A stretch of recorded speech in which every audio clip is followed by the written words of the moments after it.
My mum is 66. Most people will be slowing down at her age, but she's trying to break a British record, and it's her third one of the year so far. In a few weeks, she'll be attempting a heptathlon, 7 grueling track and field events over 2 days. Sprinting, hurdling, high jump, long jump, javelin, and the 800 meters. So I'm joining mum and her coach, my dad, for a training session today to see how preparations are going and whether she's ready for that British record. Today isn't about setting personal bests, it's about fine-tuning and finding those tiny improvements that could make the difference between coming close and making history. So you've got the outdoor and indoor British pentathlon records now. Yeah. There's one that you're missing. Outdoor heptathlon, yes, that's right. How's a pentathlon different from a heptathlon? Okay, so pentathlon's all on the same day, 5 events. Heptathlon is over 2 days, 4 events on the first day, 3 on the next day. So the order is similar, but with the 2 added events. So it goes for the heptathlon, hurdles, high jump, shot put, 200, and then the next day starts with long jump, javelin, and 800. 2 new events, the 200 and the javelin. And the javelin, yeah. But with the basic running training we've been doing, 200 should hold itself, really. Javelin needs some attention, so it's probably my least practiced event. When was the last time you threw it? About 3 years ago. And how do you start practicing with the javelin? Practice with the javelin ball, so it's literally a ball which is the same weight as the javelin. Shall I get it? Yeah, so 500 grams. The balance is odd because it's not spread through all the javelin, so it feels a bit sort of weighty at the back here. This will be a good starting point. Okay. To get used to this. So if you can throw that ball 20 metres, you can throw a javelin 20 metres? I could, but I don't know whether I can. I don't know. Okay. I don't know. We'll see. We'll find out today. Yeah. Is it beans inside it? Or what about those pellets, like little gunshot ball bearing? It's really tempting to just save it till later. I can hardly start running on the warm-up jog. My glutes are so stiff and sore from things I was doing last week. Your body doesn't actually want to move, but you've got to make it do that. And by the time I've done my drills, I should feel great. It's all a matter of getting the body moving. This hamstring that has been giving me trouble, gradually I think it's just getting a little bit better. This is how injuries repair, though. They appear to make no progress, and gradually progress gets quicker. So, what are we doing today then, Coach? We'll go through the drills. We'll do a bit of high jump. Yeah. Javelin ball. A spot of javelin ball, yeah. Yeah. Any focus on the 200? We did talk about doing some work on starts, alignment of the blocks, or the way that you point yourself, because Sue doesn't use blocks. I don't use blocks, full stop. Why? She's refused to learn, basically. Well, I know everyone gives me a hard time about not using blocks. You know, it would improve performance. But I find that I get so worried about the blocks. I don't know. I know my foot placings and I just rely on that. You know, it's going okay. That's true. Yeah. Are you just sort of stuck in your ways? Quite possibly. But every now and then I try, set up some blocks, and I just either fall on my face or I just can't deal with it. I don't know. Basically, it doesn't work. Well, it doesn't work because you're not trained on them. I know, I understand what you're saying, and I understand why you don't get it. Yeah. But as a coach, do you not think that Mum would run quicker if she learned how to use blocks? Possibly she would run quicker. It's going to be hundreds, unless it also improves her acceleration, power she's able to put down into the blocks. She talked about not being unsure whether her spikes are actually digging into the floor when she's in a start position, you know, which she wouldn't have that problem if she did use blocks. I even worry about the blocks slipping back. You could be leaving world records on the table here. This is just one example of a number of things that Sue just won't change or won't do to improve her performance.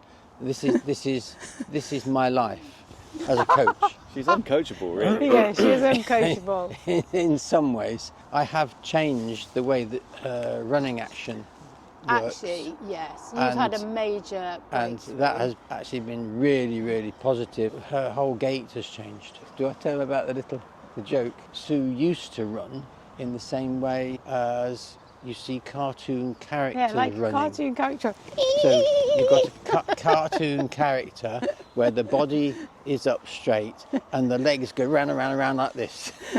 And she's now got much more of a proper, particularly sprinter running action with the legs. And this is leading to great improvements. Can we talk through how you achieved that? Oh, in terms of time of how long it's taken about 18 months. I basically started to run properly when I was 64. And she's now 65. 66. 66. 66. You want to have a more efficient action, then you have to actually get out of what feels comfortable and what you're used to, and you've got to learn and be comfortable with a new technique. But that takes time, and I suppose it takes courage and belief in the coach and whatever. So maybe Sue hasn't had belief in me in the past, and she's beginning to get a little bit now. We're a team. But part of that gait improvement will be through the drills that we're about to do. Yes. How's blood sugar? 10 blood sugar, so High. tiny bit high, but I think that's good because we're doing some quite dynamic things that it's about to drop, I think, so we'll leave it for now. Drills. This is where mum and dad train their bodies to move in the right way for maximum speed.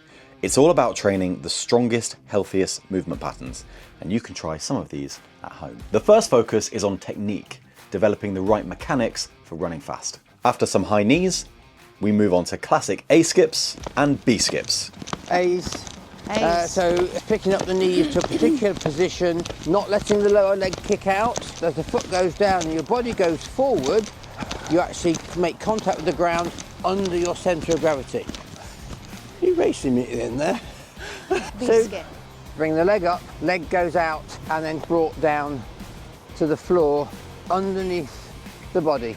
Unfortunately, I see an awful lot of young people doing this drill and other drills, and they don't seem to know what it's for at all. It makes me cry inside. So this is where I hope that the video shows that my legs were going where they're supposed to be going. Next, we have chickens. We call these chickens.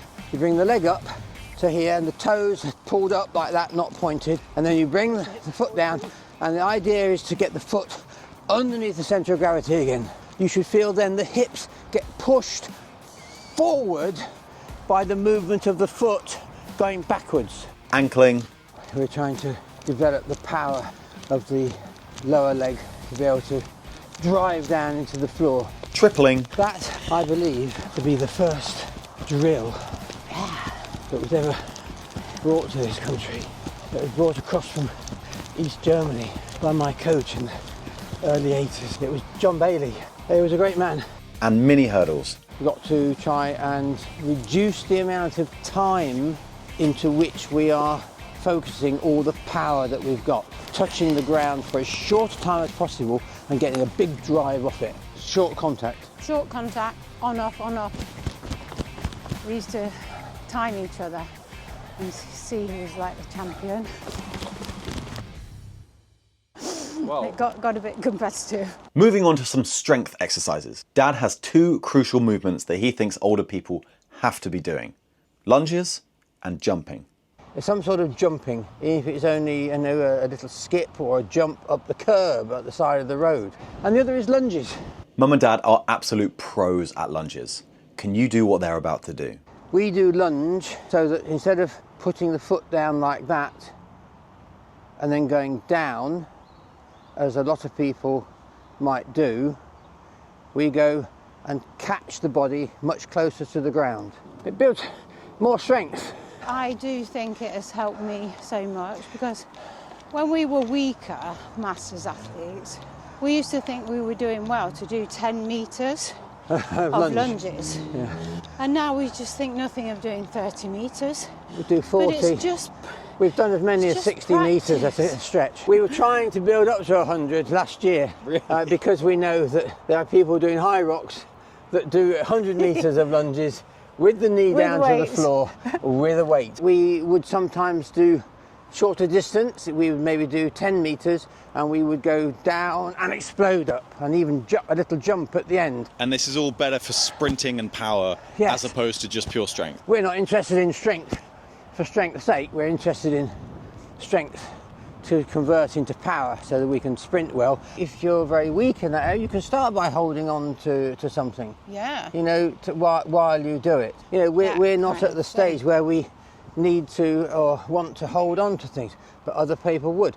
Next up, Space Invaders. People often do these. We're putting in a twist because it can be part of the movement we want for shot or for javelin.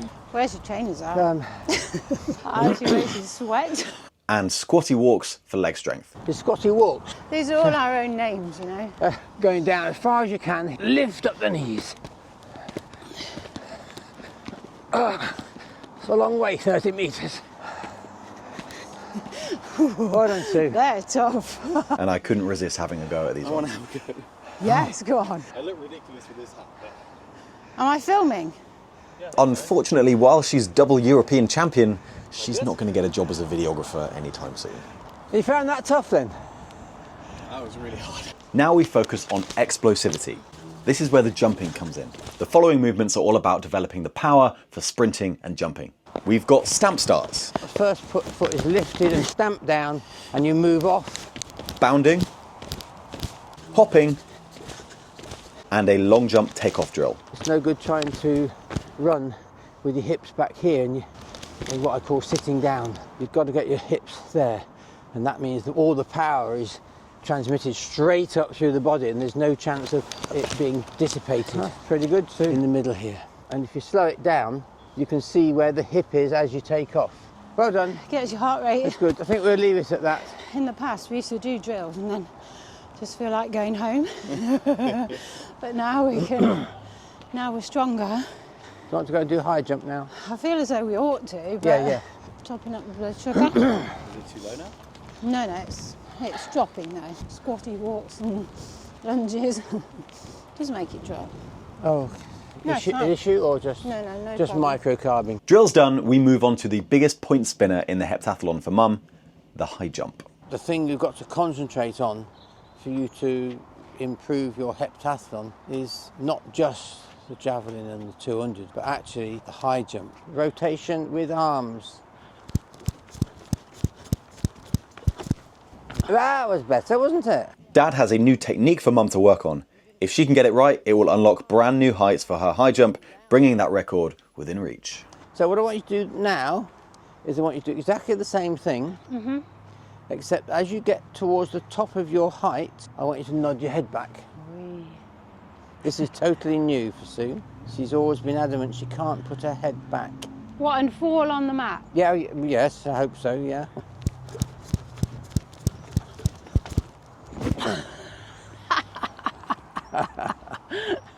So, what was the different feeling you had there? I had no idea where I was going. A good start. A good start in what we want to achieve. Why is that so alien? Because you're not used to it. Simple. Because it's out of your comfort zone. I know. It's So this normally I'm like comfort this. zone that is the problem for most people. Down with the foot, power up, rotate. You can Yep. do this. Okay. So, you know, your nod back was too early, but yeah.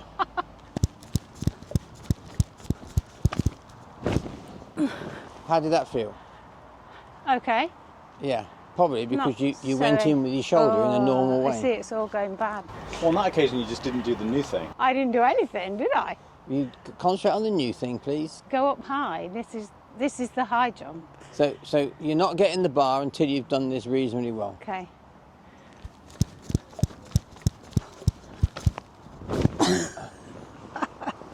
Okay, It's like I'll give my- you the bar. Now we've got a bar to jump over. It's set at 1 metre 8 centimetres. All I'm thinking about is the nod. Now, I don't think she's high jumped like that before, has she, in recent years? Was I actually flat? This could be a breakthrough. Let's try a higher jump, 1 metre 11. Wow. And get nodded on the way down. How does that feel? Quite comfortable now. You see? Does it look flat? Am I flat? It is totally different. Where's my phone? I've got potential. Crikey. I've just learned to high jump and I'm 66. She's getting it now, and she clears 1 meter 14, 1 meter 17, Yes. and 1 meter 20. That was brilliant, except I don't want to say it was brilliant because then I've got nothing to encourage you with in the future. We need that video, Johnny, so we can post it round to all Sue's competitors and say, this is what I'm doing now. Are you doing any more today? We can do a bit of javelin ball. Next up today, Mum and Dad are going to start doing some javelin work. And we start with the javelin ball. You need a certain run up using a crossover step and a bit of a sideways run, and then all the time you're holding this spear at the back. Keep the javelin level, you've got to keep it pointing in the right direction, you've got to get the height right. As you run, the javelin starts to do that, so you've really got to be firm in your hold of the javelin. Pretend javelin, even now in drills we practice crossover steps, running in a straight line. Because if you run in a straight line, then the javelin's more likely to stay firm. And how far are you going to throw a javelin, do you think? Well, I think if I get over 20 metres, that would be fantastic. My PB's about 20.5 or something. So I really don't want to be throwing 15 or, you know, because you're just missing the points then. Because I used to throw it when I was actually in the air, and then you've lost all your push. So this is a breakthrough as well. This is definitely a progressive step forward. Yeah. So javelin, javelin. Okay. That could go a long way. I'll go down by the grass, see where it goes. Oh, okay. Just pretend it's a javelin. Right, are you ready? Okay, this is coming.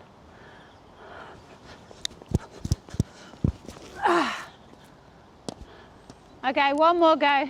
That throw was pretty good, around 19 meters. Let's see if she can do better. That's not bad. Where'd it go? Lost ball. Oh, good.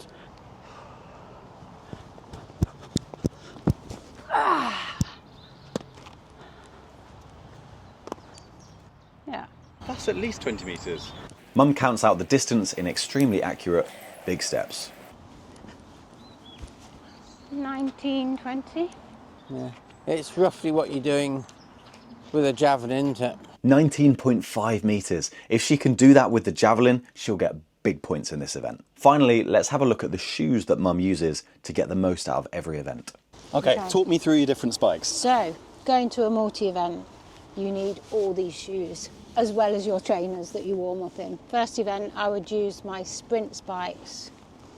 These are actually a multi-event spike anyway, but they're great for fast work. So you've got a bit of support here. They're nice and tight. You want to feel that with a sprint spike. Okay. And just your 6 spikes there. These are high jump shoes, so that's the second event. But I don't jump in high jump shoes. I find them a bit heavy. They're a bit boot-like. So I actually jump in my sprint spikes. But if it's raining, I would jump in these, because in high jump you're allowed heel spikes and it stops you slipping. So you've got a nice lot of spikes there. So occasionally I do wear those. I also throw the javelin in these spikes because the bottom is actually very similar to javelin spikes in that they've again got the heel spikes in. So there's no way your foot is going to slip when you throw it. And it's grippy all around. And it's grippy everywhere. So even if you go on the side, these are just like very lightweight, flat, fairly smooth trainers. And I throw in these, particularly the shot, because when you rotate, the foot doesn't catch. So you wouldn't use something like that because it would catch the circle. So these are nice and flat and turn very easily. So I actually throw the shot in those. And because I like feeling close to the track, I actually run the 800 metres in it as well. You don't? I do. Oh, Mum. But that's particularly for indoors, because I find that sometimes I catch my spike. But outdoors, I might actually go, I've got some middle distance spikes. And then these, I have got a half plate in. So this is a new thing, you either have a half plate or full plate. It's got a piece of carbon. But these are middle distance spikes, and I find to do 300 hurdles, these are great. They give you just that bit of extra push when you're running slightly slower than say 100 metres. And sometimes I run the 200 in them because they're nice and pingy. Yeah, so plenty of shoes, go to a multi-event. I could add a couple more. Are there any more that you want to get? So these are my fast ones. These are a multi-event spike, but I'd quite like just a sprint spike. So perhaps not so heavy. They're a little bit heavy. Not so much support here, so lighter. How strange is it that I run the 800 I had in no those? idea that you ran the 8 in those. You go I quicker did. with spikes. Do you think no? Yeah. I might bring them out for the outdoors then. There are a few weeks left before the Heptathlon. Follow along to see Mum attempt that British record, becoming the best British athlete of her age ever across 7 different events. This will be her biggest competition yet. Don't miss out. We'll see you next time.